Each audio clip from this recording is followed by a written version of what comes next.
Baik, selamat pagi rekan-rekan yang dikasihi oleh Tuhan. Kembali kita berkumpul dalam program Bedah Karya Sivitas Akademika Fakultas Teologi UKSW. Dan saya akan perkenalkan narasumber dalam kegiatan ini. Kita berjumpa dengan Ibu Pendeta Astrid Boniflusi, dan beliau merupakan staf pengajar dari Fakultas Teologi UKSW dan juga beliau merupakan alumni dari Fakultas Teologi UKSW. Dan pada hari ini rekan-rekan semua, Ibu Astrid akan membawakan topik berjudul Narasi Para Korban sebagai basis konstruksi identitas sosial Kristen yang terbuka. Dan tulisan ini dapat rekan-rekan akses dan unduh melalui laman Indonesian Journal of Theology. Dan sebelum kita masuk dalam kegiatan kita, mari kita berdoa.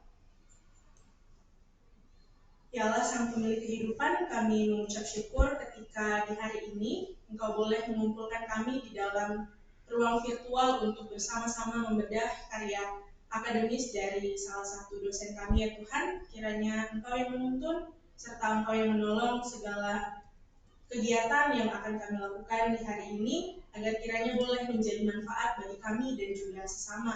Kami menyerahkan semuanya ke dalam tangan kasih-Mu, ya Tuhan. Hanya di dalam nama Tuhan Yesus kami berdoa. Amin. Baik, rekan-rekan yang hadir dalam ruang virtual kali ini maupun bergabung melalui platform live streaming, kita akan masuk pada pembahasan topik kita dengan judul sekali lagi narasi para korban sebagai basis konstruksi identitas sosial Kristen yang terbuka, dengan estimasi waktu sekitar 25 sampai 30 menit dan akan dihidupi dengan diskusi yang ada. Silakan Ibu. Baik, terima kasih Cia. Informasi yang sudah sangat baik. Karena itu saya tidak perlu untuk menambahkan, menjelaskan tentang identitas saya. Terkait dengan judul, tidak perlu saya bacakan karena Cia juga sudah mengucapkannya 2 kali tadi. Oke. Nah, bicara tentang tulisan tadi ya, narasi para korban, maka ada 2 narasi yang saya kemukakan dalam tulisan ini, yaitu narasi kekerasan yang dialami oleh perempuan di Timur Timur. Kemudian yang kedua itu narasi kekerasan yang dialami oleh komunitas Satu Petrus. Jadi basic statement atau gagasan utama, pernyataan utama dari tulisan ini adalah narasi-narasi para korban kekerasan mampu memberi sumbangsi bagi identitas sosial Kristen yang terbuka. Kenapa 2 narasi itu yang dipilih? Yang pertama, karena 2 narasi itu sama-sama bicara tentang narasi kekerasan dari perspektif korban. Kemudian yang kedua, karena 2 narasi itu mewakili narasi yang bersumber dari pengalaman sehari-hari dan narasi yang bersumber dari teks keagamaan, yaitu 1 Petrus. Berbicara tentang siapa kita adalah berbicara tentang suatu narasi. Jadi narasi itu bicara tentang identitas kita, ya, siapa kita dan apa tujuan yang mau kita capai. Narasi adalah cerita-cerita yang membentuk dan meneruskan memori-memori dari individu atau komunitas. Narasi mengungkapkan sekaligus membentuk identitas dari seseorang ataupun suatu komunitas. Seorang tokoh sosiolog yang sangat terkenal, Nancy Amerman, mengatakan bahwa narasi itu tidak hanya bersumber dari teks Alkitab, karena narasi religiositas itu bersumber dalam kehidupan sehari-hari. Yang pertama tentang narasi kekerasan kaum perempuan di Timur Timur, yang sekarang tersebut dengan istilah Timor Leste ya. Dulu Timur Timur. Perempuan Timur Timur adalah warga kelas 2. Mereka berada di bawah kekuasaan laki-laki. Kekerasan yang dialami oleh kaum perempuan tidak terlepas dari sejarah kekerasan di Timur Timur. Jadi dari tahun 1940-an ya, kalau tidak salah 1947, itu karena penjajahan dari Portugis. Yang jadi isu-isu yang terjadi di Timur Timur itu semuanya dilakukan dengan cara kekerasan, dengan cara paksaan. Karena itu pengalaman kekerasan itu mereka bukan hanya alami, lambat laun perilaku itu juga mereka adaptasi dalam keseharian mereka. Belum lagi bukan hanya soal penjajahan.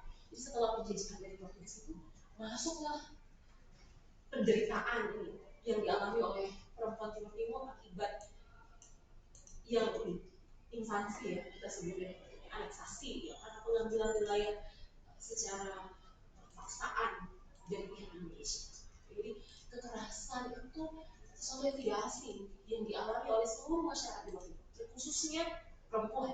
Karena seperti yang tadi disampaikan di awal, perempuan itu berada di posisi di bawah laki-laki. Jadi ada laki-laki, perempuan, kemudian anak laki-laki, anak perempuan. Belum lagi mereka yang disabled dan sebagainya. Jadi masyarakat Timur Timur mengadaptasi pola-pola kekerasan yang terjadi. Rangkaian kekerasan pun membentuk karakter mereka. Artinya dampaknya juga soal identitas.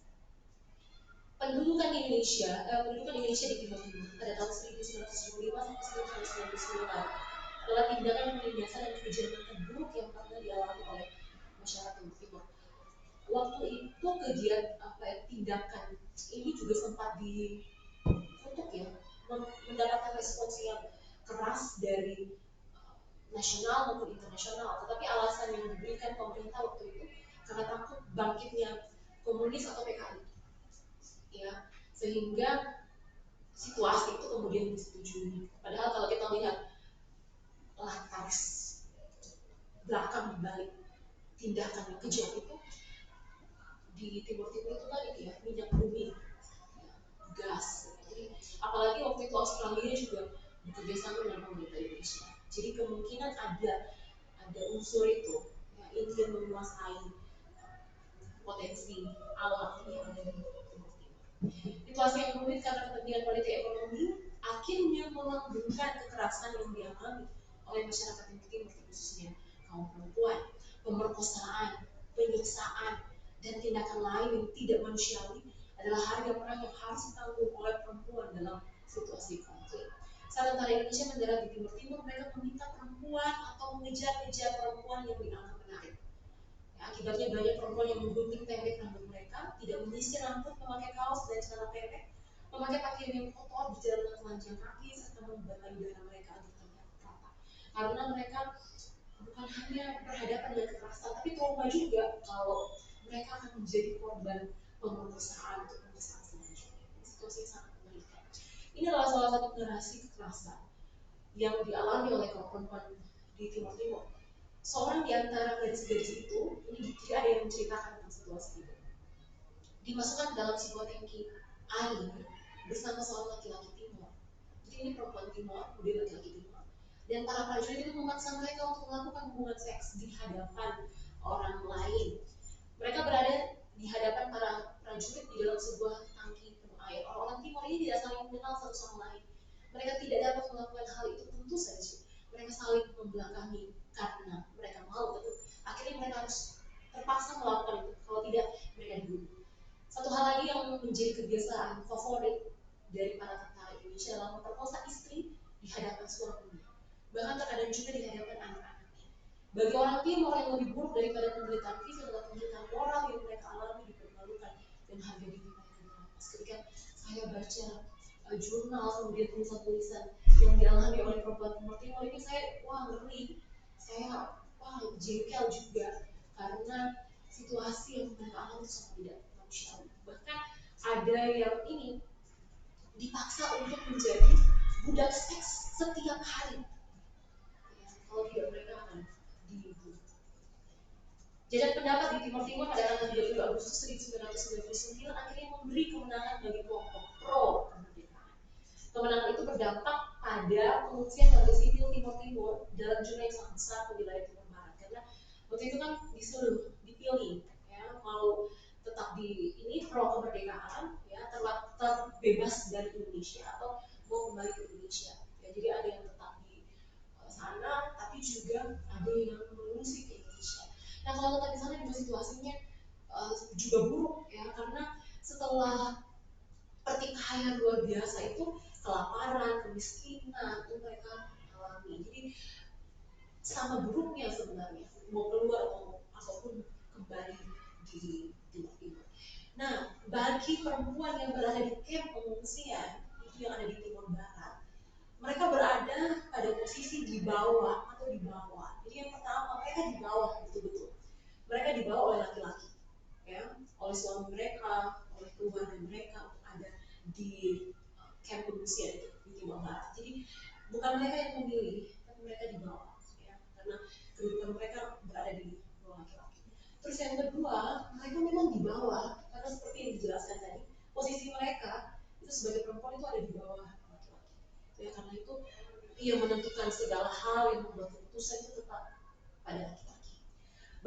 perempuan yang karena situasi di camp saya itu sangat rawan, apalagi yang tadi saya jelaskan itu pola kekerasan itu pun sudah mereka adaptasi sebagai cara mereka berelasi, maka yang terjadi di camp pengungsian pada tanggal 15, 16, 17 September 1999 itu setiap malam ya banyak perempuan yang diperkosa oleh laki-laki yang sudah dikenal.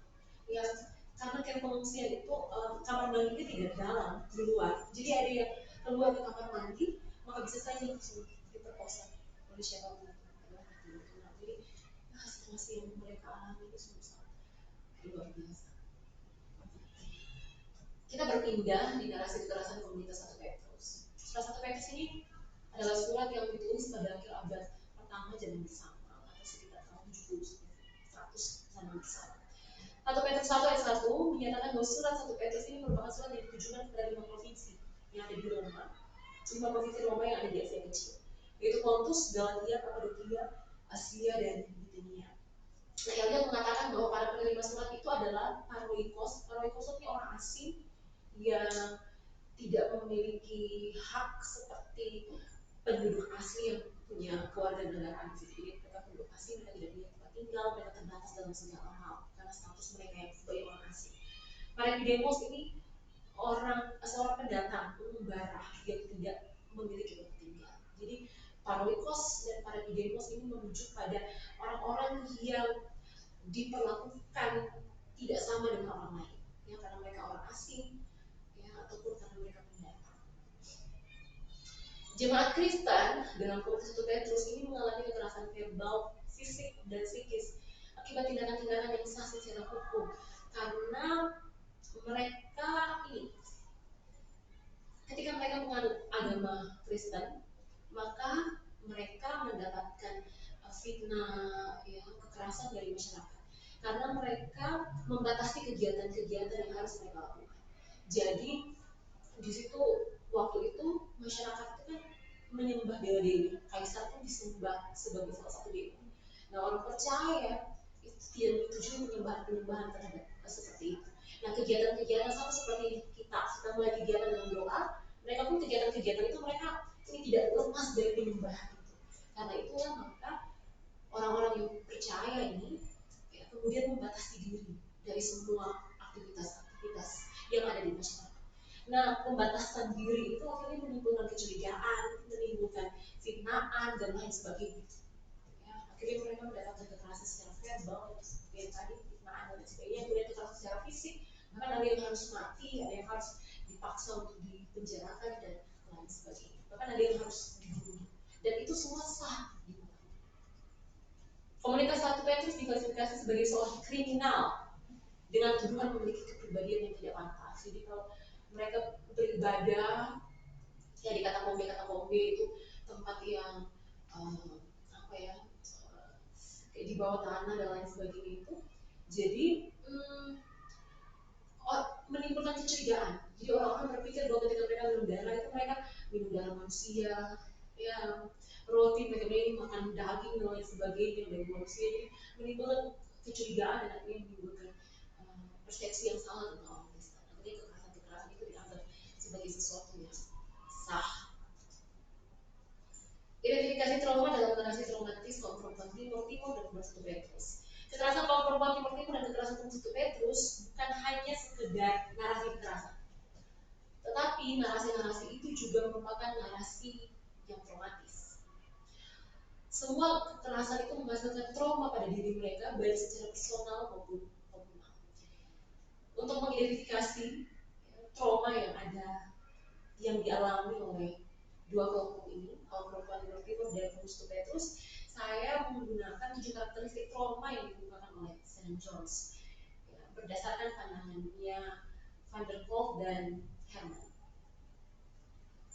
Yang pertama, ya, peristiwa traumatis dapat dibedakan berdasarkan misalnya, jadi bukan hanya sekedar sesuatu yang membuat kita sedih, sesuatu yang membuat kita marah, begitu. Peristiwa traumatis itu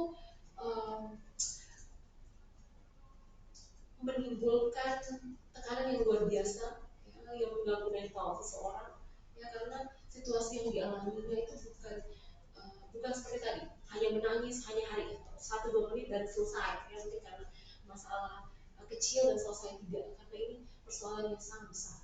Ya, jadi kita bisa lihat dari besarnya peristiwa itu. Dan kalau dilihat dari identifikasi yang pertama, jelas narasi yang dialami oleh perempuan Timur Timur dan komunitas UPS itu masuk dalam narasi yang traumatis. Jadi bukan hanya kekerasan, tapi juga yang traumatis.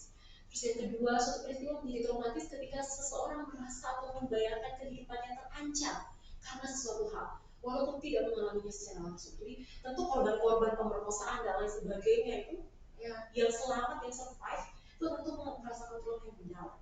Karena bukan sesuatu yang mereka lakukan secara sukarela, tapi itu dipaksa. Kemudian anak yang menyaksikan itu atau orang lain yang disaksi mata terhadap peristiwa itu. Saya baca narasi-narasi mereka yang banyak, ada anak yang harus bersembunyi ketika kekejaman itu terjadi. Mamanya itu sampai tidak kuat, jadi tutup mata. Tapi anak-anaknya itu melihat situasi itu tuh dengan ini mata yang terbuka, dan mereka melihat bahwa wah, ini kan pembunuhan yang luar biasa. Jadi seperti orang ini ada di pertandingan sepak bola, jadi kepalanya di dan lain sebagainya. Nah itu pasti menimbulkan peristiwa yang sangat traumatis. Dalam narasi itu berikutnya saya baru ingat, anak itu sampai akhirnya merasa mual dan tidak makan selama berminggu-minggu karena wah, mengerikan situasi yang dia alami. Ketiga, trauma biasanya didasarkan pada peristiwa yang konkret. Meskipun memori individu yang mengalami peristiwa tersebut tidak stabil, ya jelas bahwa situasi yang dialami oleh Gusti Petrus dan kaum perempuan di Timur itu sesuatu yang konkret.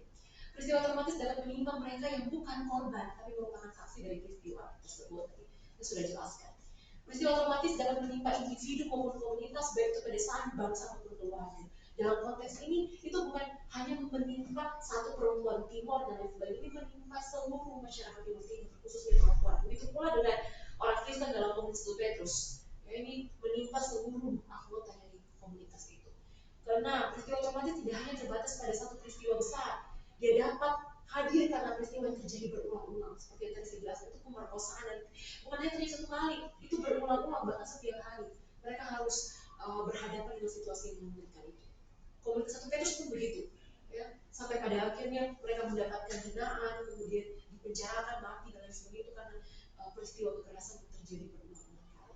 Peristiwa traumatis melampaui kapasitas kita dalam mengelola dan mengatasi peristiwa itu, ya, sehingga ada dampak, ada perubahan pikiran, emosional, perubahan negatif pada kepribadian, masalah fisik dan gangguan jiwa. Karena itu berdasarkan identifikasi tadi, maka jelas dua narasi itu bukan hanya narasi kekerasan tapi juga narasi yang traumatis. Narasi traumatis dan remaking of self. Remaking of self adalah suatu upaya pencarian jati diri, pengungkapan pengakuan diri, terlibat dengan yang lain untuk menyatakan identitas, dalam hal ini identitas perempuan di dan Gusti Petrus. Upaya remaking of self terjadi ketika korban bergerak maju melampaui narasi traumatis dengan tidak merupakan peristiwa traumatis yang dialami. Jadi hanya dua pilihan, mau tetap berada dalam situasi yang traumatis itu sehingga merasakan, mengalami kehilangan jati diri, ya, membiarkan orang lain menilai kita berdasarkan apa yang dikatakan oleh pihak yang terlindas itu tentang kita, gitu ya. Oh, mereka pantas mengalami itu karena mereka orang-orang yang kejam dan lain sebagainya. Mereka pantas, orang Kristen pantas mengalami itu karena memang mereka tidak masuk akal. Mereka apa sengaja membatasi diri dan lain sebagainya. Ya. Itu berarti kita kehilangan jati diri. Itu pada pilihan pertama, atau kita mau melampaui peristiwa yang traumatis itu. Nah, bagaimana cara melampauinya? Dengan upaya ini, remaking of self. Jadi kembali membuat jati diri kembali. Trauma dalam terancam identitas ketika seseorang atau suatu komunitas memilih untuk melupakan peristiwa traumatis itu. Sebaliknya, trauma dapat diterima menjadi penanda dari identitas ketika peristiwa traumatis diterima. Jadi trauma itu bukan sekedar kita luka kena pisau, kemudian ditaruh betadin dan selesai gitu ya. Trauma bukan sekedar luka, ya, karena ini sesuatu yang dialami terus menerus, dampaknya pada pikiran, emosi dan lain sebagainya. Ini tidak sekedar luka yang cepat hilang. Karena itu cara untuk menghadapi trauma itu adalah menerima, yang melampaui peristiwa yang traumatis itu melalui ini peran ini CAVR, ini Komisi Penerimaan Kebenaran dan Rekonsiliasi, kemudian Yusuf Ramos Kota, Presiden Sanana Gusmao, kemudian gereja. Artinya perempuan Timur Timur mengalami remaking of self. Memang tidak semua, tapi beberapa itu mengalami Remedy of self. Mereka dapat mengubah pilihan untuk tertutup menjadi kesedihan untuk bersuara tentang penderitaan yang dialami. Mereka berani untuk menceritakan narasi-narasi ini. Mereka berani kemukakan itu karena mereka telah melampaui peristiwa yang traumatis itu. Kalau tidak, maka tidak mungkin narasi-narasi ini mampu mereka ceritakan secara detail.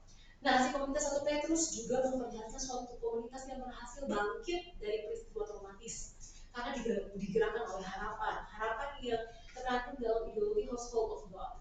1 Petrus 2:18-37 itu penulis menggunakan kata oiketai. Oiketai itu sapaan yang menyatakan bahwa penulis surat mengetahui identitas penerima surat. Jadi oiketai itu bukan hanya sekedar merujuk pada orang yang bekerja di dalam rumah, tapi juga merujuk kepada orang-orang yang asing, ya, orang-orang yang menerima ketidakadilan, berhadapan dengan situasi-situasi yang buruk. Karena itu penulis menggunakan sapaan ini untuk menjelaskan bahwa dia tahu apa yang dialami, dia mendengarkan, dia memahami apa yang dialami oleh jemaat yang ada dalam tulis 1 Petrus. Dalam 1 Petrus 2:18-25 penulis surat merekonstruksi narasi penderitaan ya, orang-orang asli, orang-orang yang mengalami ketidakadilan ini dengan berdasar pada penderitaan Kristus. Nah, dengan konstruksi itu maka lahirlah ideologi household of God. Jadi orang-orang yang tidak berumah, orang-orang yang kehilangan kepercayaan, orang-orang yang tidak memiliki nama baik, tapi di dalam rumah tangga Allah itu mereka mendapatkan semua itu. Mereka mendapatkan pemulihan, mereka mendapatkan rumah Allah itu, ya mereka mendapatkan kesejahteraan dan lain sebagainya. Dalam ideologi itu semua orang tanpa terkecuali dipanggil untuk hidup bersama dalam semangat persaudaraan, dalam membangun relasi yang tidak mengkotak-kotakan pihak lain berdasarkan kategori tertentu. Komunitas tersebut memberanikan setiap Jumat untuk berharap dan bertahan dalam menghadapi penderitaan. Kalau di rumah tangga yang besar ini, karena ideologi household of God ini terinspirasi dari household Caesar, ya Caesar ini apa Kaisar gitu ya. Jadi idenya begitu. Kalau di rumah tangga Kaisar, pemerintahan itu kan seperti rumah tangga yang menjadi kepalanya kan Kaisar. Ya, di rumah tangga itu mereka diperlakukan tidak adil dan lain sebagainya. Tapi di rumah tangga Allah ini mereka diperlakukan dengan sangat baik, dengan sangat baik.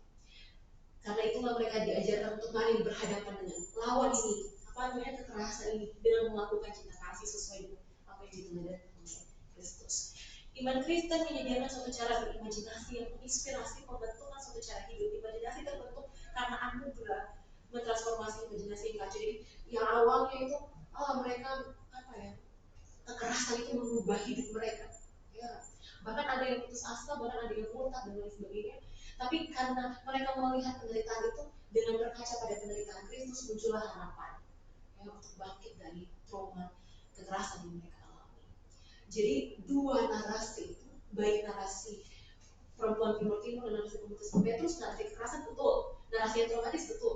Tapi mereka dua narasi itu juga menjelaskan bahwa ada upaya remaining of self tersebut, ya, upaya untuk melewati traumatis yang mereka alami. Identitas sosial Kristen yang terbuka. Jadi remaining of self itu membentuk identitas. Semua identitas manusia adalah identitas sosial. Jadi identitas individu itu tidak bisa dilepaskan dari identitas sosial. Siapa kita itu bukan hanya berdasarkan apa yang dikatakan kita tentang kita, tapi juga berdasarkan interaksi sosial, apa yang dikatakan orang lain terhadap kita. Itu karena itu semua identitas juga adalah identitas sosial. Sehingga identitas yang mereka orang-orang ini yang bangkit dari traumatis itu sebenarnya bisa kita aplikasikan dalam kehidupan kita. Itu maksudnya. Jadi sebenarnya ini implikasi relevansinya. Jadi bagaimana identitas mereka kan kacau tuh karena kekerasan dan lain sebagainya. Ya, wah luar biasa. Mereka mengalami trauma ini kacau identitas mereka. Tapi ketika mereka bisa remaking of self itu, mereka membentuk identitas baru. Nah itu juga bisa kita aplikasikan. Ya, identitas itu berdampak bisa dilakukan dalam konteks kita masyarakat saat ini. Jadi sifatnya tidak eksklusif, tapi sifatnya terbuka. Diri kita, masyarakat, bahkan bangsa sekalipun dibentuk oleh begitu banyak pengalaman negatif. Ya, kita juga dibentuk oleh berbagai macam pengalaman negatif. Apa yang terjadi dalam keluarga, apa yang terjadi dengan lingkungan ini di kampus kita, ya lingkungan sosial kita itu juga bukan hanya positif, tapi juga negatif. Dan itu membentuk siapa kita. Peristiwa traumatis menghasilkan makna, persepsi, pengetahuan yang berdampak pada identitas kita. Identitas bukan sekedar nama siapa, nama saya asli, bukan. lakukan sehari-hari itu juga bagian dari identitas. Perempuan Timur Timur Petrus mengalami remaking of self yang menghasilkan identitas baru. Identitas perempuan Timur Timur berjuang untuk mencintai dan memperoleh keadilan adalah identitas yang terbuka, yang dapat diterapkan di dalam masyarakat. Identitas tersebut tidak bersifat eksklusif. Jadi bagaimana mereka berani untuk, karena ini yang tadi kan, awalnya kan mereka hidup di dalam pola kebencian. Jadi perempuan yang mengalami kekerasan, akhirnya buat kekerasan itu terhadap anak-anak. Ya, jadi banyak sekali anak-anak yang menderita kekerasan karena ibu mereka yang merawat mereka dengan kekerasan.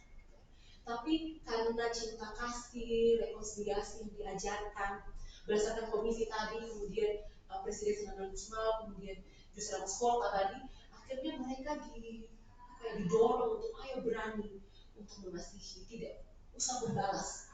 Ya, bahkan ada di salah satu video bagaimana Yusra Kota ini bilang bahwa kepada masyarakat Timur Timur secara keseluruhan, bukan hanya pada perempuan, mari kita maafkan tentara Indonesia. Ya, jangan pendam-dendam, tapi maafkan mereka. Karena itu perempuan Timur Timur ini ada dalam satu identitas yang baru. Ya, mereka memilih untuk tidak membalas. Ya, mereka berada di dalam jalan cinta, perjuangan untuk mencintai dan memperoleh keadilan. Identitas komunitas satu Petrus juga digerakkan oleh ideologi ini, menjadi terbuka karena bersumber dari masyarakat yang tidak terbatas pada komunitas satu Petrus. Pertama menyatakan bahwa kepedulian terhadap orang lain adalah tanggung jawab bersama karena ia berkaitan dengan nilai-nilai keagamaan dan komunitas. Ideologi House of God memberi sumbangsi bagi identitas sosial Kristen yang terbuka, yaitu identitas persaudaraan. Identitas persaudaraan yang mengajak setiap orang untuk hadir bagi yang lain, suatu kehadiran yang memberdayakan. Kita semua dipanggil untuk bekerja bersama-sama menciptakan dunia yang adil dan damai. Jadi Amar mengatakan bahwa kalau bicara tentang kepedulian, bicara tentang kasih itu tanggung jawab kita bersama. Gitu. Karena itu ideologi yang tadi itu bisa diterapkan dalam konteks kita. Mengasihi orang lain, memaafkan, peduli, tidak mengkotak-kotakan orang lain dalam relasi itu, maka itu juga bisa kita lakukan. Jadi kita semua dipanggil untuk bekerja bersama-sama menciptakan dunia yang adil dan damai. Itu saja, terima kasih. Baik, kita sudah mendengarkan paparan yang telah disampaikan oleh Ibu Astrid, dan tentu topik ini sangat menarik karena bagi saya sendiri, saya baru menemukan tulisan terkait dengan korban Timur-Timur ini dinarasikan gitu dengan apa ya Bu, something in theological things gitu seperti ini, dan mungkin bagi kita semua mendengar tentang Timur-Timur ini ada stigma sampai hari ini yang masih lekat dengan mereka. Bahkan beberapa platform berita pun mereka membatasi sepertinya tentang kasus ini ya rekan-rekan sekalian, dan dalam tulisan Ibu Astrid kali ini mengupas lebih dalam gitu apa yang sebenarnya terjadi, kemudian menjelaskan ternyata ada remaking of self yang dapat dijadikan sebagai suatu alat gitu, ternyata bisa untuk membangun kembali relasi, bangkit dari masalah, keluar dari sisi traumatis itu dengan menerima, dengan melampaui apa yang ada itu teman-teman semua, dan itu menarik untuk kita semua. Dan apa yang Ibu Astrid bawakan kali ini membuat saya bertanya satu hal gitu Bu, tentang remaking of self sebenarnya dari sisi korban kekerasan Timur-Timur ini yang khususnya adalah perempuan, karena tadi Ibu bilang perempuan itu adalah kelas 2. Dan apakah sampai hari ini Ibu mungkin Ibu melakukan penelitian di balik tulisan ini, apakah remaking of self itu akan menjadi jalan keluar yang paling besar gitu untuk penyelesaian dari apa yang menjadi trauma dari para korban di Timur-Timur ini, khususnya perempuan seperti itu. Oke, terima kasih Cia. Jadi ini hal mendasar. Ya, kan trauma itu akhirnya berdampak pada kehidupan seseorang. Orang itu tidak bisa lepas dari trauma. Hidupnya selalu dibayang-bayangi oleh trauma yang dialami. Nah, bagaimana caranya untuk melewati trauma itu, cara pandang itu harus berbeda. Nah, remaking of self ini sebenarnya membantu untuk menemukan cara pandang yang baru.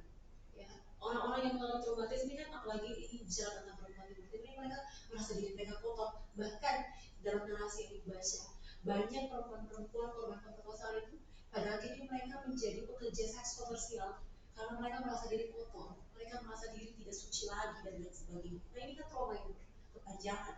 Ya, kasihan. gitu. Karena itu bagaimana untuk melewati itu, ini cara pandang melihat identitas diri itu sebagai sesuatu yang berharga gitu. Nah, dampaknya bukan hanya pemahaman secara personal tapi juga secara komunal, karena seperti yang dialami oleh perempuan Timur Timur dan satu Petrus, mereka bukan hanya ini loh bangkit untuk mereka saja, tapi juga mereka berani untuk merangkul, berani untuk memaafkan. Jadi memang melampaui itu dasarnya adalah perubahan cara pandang. Ya, bagaimana kita menilai diri kita dan orang lain di sekitar kita. Nah, remaking of self juga seperti itu. Ya, jadi mungkin kalau ada yang mau pakai obat-obatan dari jalur psikologi dan lain sebagainya itu hal yang berbeda. Tapi hal yang ibu tawarkan berdasarkan kajian narasi ini, kemudian membandingkan dua narasi ini adalah upaya remaking of self, upaya mengubah cara pandang, membentuk siapa kita kembali, ya kita yang dikacaukan karena berbagai peristiwa buruk ya di alam. Dan dalam apa upaya tadi penelitian tadi baru ibu tahu bahwa wah teks Alkitab itu tidak lepas dari ini aspek ini perspektif trauma di dalamnya. Apalagi kalau bicara tentang penderitaan-penderitaan yang dialami dari perjanjian lama bangsa Israel itu keluar dari tahap perbudakan. Ini pasti wah kekerasan yang luar biasa yang mereka alami itu sangat menarik kalau diuji dari perspektif trauma. Satu Petrus juga begitu, mereka mengalami penderitaan yang luar biasa dan itu sangat menarik untuk diuji dari perspektif trauma. Selama ini penafsiran-penafsiran terhadap teks Alkitab itu penafsirannya hanya sosial-historis, ini kalau kita lihat latar belakang dan lain sebagainya. Tapi salah satu cara yang ibu tawarkan melalui tulisan ini, jangan hanya melihat latar belakang sosio-historisnya saja, tapi lihat bisa dikombin dengan berbagai macam perspektif. Salah satunya adalah perspektif pro. Begitu. Baik, oke, terima kasih Ibu Astrid untuk materi yang sangat mendalam hari ini dan juga penjelasannya. Dan sekarang rekan-rekan semua kita telah tiba di akhir sesi kita untuk bedah karya dan diberi kesempatan untuk Ibu memberikan sedikit closing statement untuk kita semua terkait materi yang telah dibawakan. Oke, narasi para korban tidak hanya tinggal sebagai sejarah. Kebanyakan narasi seperti yang tadi Cia katakan itu selalu ditulis oleh kaum pemenang. Dan kaum pemenang itu bicara tentang laki-laki yang berkuasa. Tapi kita bisa lihat kalau narasi itu ditulis dari perspektif korban, maka kita bisa lihat dimensi yang berbeda. Karena itu jangan jadikan satu dimensi atau satu perspektif itu sebagai kebenaran. Lihat perspektif-perspektif yang lain, baru kita lihat kebenaran yang sesungguhnya.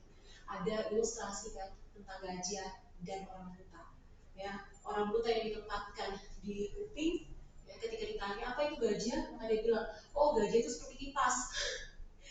Orang buta yang ditempatkan di belalai, terus orang tanya gaji itu seperti apa? Oh gaji itu seperti tongkat dan lain sebagainya. Yang ditempatkan di ekor, gaji itu seperti apa? Gaji itu seperti tali dan lain sebagainya.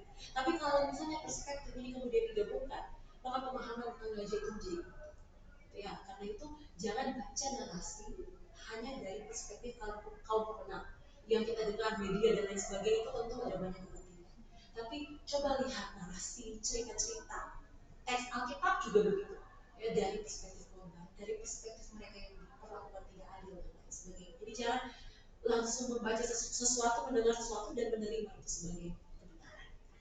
Narasi para korban bukan hanya mampu menentang, menggugah kesadaran dan merangkul pihak lain, tetapi juga menghadirkan suatu identitas sosial Kristen yang terbuka. Identitas tersebut adalah identitas kesadaran, ideologi Rasulullah, dan kita belajar dari perspektif para korban. Setelah kita belajar dari dua perspektif ini, perempuan Timur Timur dan kekerasan satu Petrus, pada akhirnya kita belajar ternyata apa yang dialami oleh mereka juga tentu kita alami, karena kita tidak pernah terlepas dari namanya pengalaman negatif. Ya, mereka bisa bangkit, maka kita pun bisa bangkit. Terima kasih. Baik, terima kasih. Sekian closing statement dari Mbak Astrid. Kiranya materi hari ini dapat memberikan new insight untuk kita semua dan beberapa hal yang kita highlight tadi dapat menjadi bermanfaat untuk rekan-rekan sekalian. Demikian bedah karya Sivitas Akademika pada hari ini. Terima kasih dan Tuhan memberkati.